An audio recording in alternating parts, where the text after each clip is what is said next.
Obviously, hats off to LSU. They played a really good football game and did enough to win it.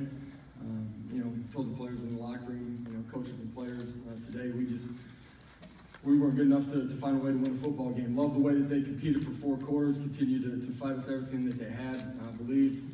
Played as a group, just weren't good enough at the end.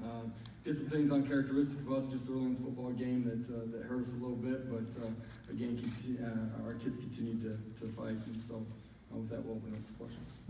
If you do have a question, if you could please raise your hand so we could get a microphone to you first. We'll start over here in the right-hand side, back row. If you could please identify yourself and your outlet. Coach, Luke Hetrick, Spectrum News in Orlando. You guys, when you had to be, have made the adjustments at halftime and been a second-half team this year. Was it today more you guys just weren't able to make those adjustments, or was it more of a credit to what LSU was able to do? First of all, they got really good players and coaches. There's no doubt about it.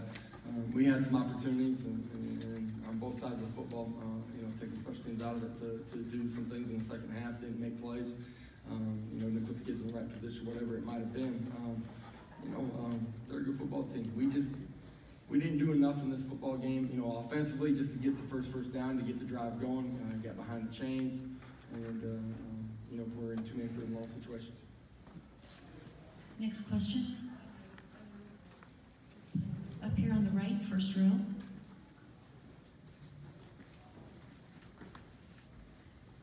Dylan Lyons, nightnews.com. Titus, it seemed like on the offensive line for LSU, they overpowered your defensive line. What did you see from that?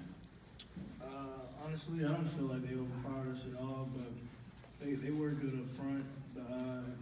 Early in the first half, we did very good at stopping the run, and all throughout the game, we were pretty good.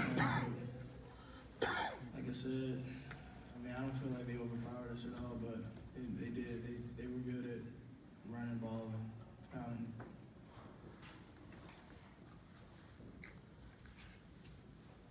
Question here in front row on the left. For the 2 players, it's been a long time since you guys lost a game, 25 straight. Describe your feelings and just talk about what a great run it was. Obviously everyone in the locker room is really upset. We haven't lost a game since 2016. The freshman class, or sophomore class, hasn't even lost a game since they've been here. It's the first time losing, but this program's came so far.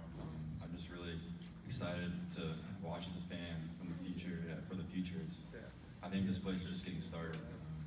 I think this is going to be a regular appearance in the New Year's Day Bowl and beyond that. I'm just so proud to have been attending this school and play for this program. Another question here on the right, second row. Did Titus answer that question? Oh, I'm so sorry. Go right ahead. Well, like you said, it's a bad fit in the locker room. These guys haven't watched the game since 2016, but these guys are. I'm just grateful for the opportunity that we have to be here and the opportunity to just looking at where we came from and how far we've come and how far we have to go. This is just one stepping stone, and I feel like next year these guys are going to come back even stronger. Coach Heupel, obviously it's a tough loss, but what are the bright spots? What are the positive? What's the biggest positive you can take away from this game? I think our kids competed for 4 quarters. They handle adversity extremely well. I think that's one of the things I'm most proud of this group about. I think you look at what they've done over the last 2 seasons, right? You get one opportunity, you got to go out on the field and you get one 60-minute clock to wind down, and you got to be good enough. Today we weren't. Credit to LSU. I think that also speaks to how special this group is to be able to do that for 25 straight weeks the last couple of years, and I just appreciate who and what they are. I told them in the locker room, in sports you focus so much on the destination. It's important. We certainly wanted to finish this one off the right way.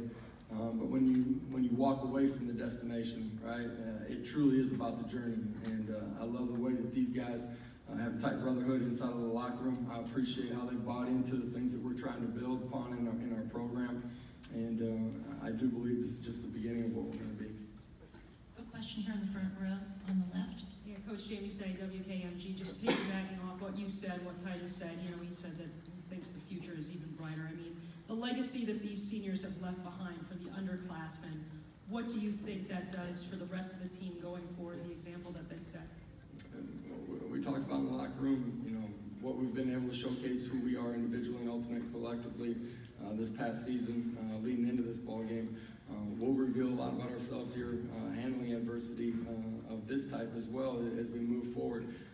I know that our kids are going to handle it the right way. The seniors, to me, they leave a legacy of handling adversity, jumping over every hurdle that's placed in front of them. Most importantly, leaving a culture of love and brotherhood inside of our locker room. And I think that will be their lasting impression on our program.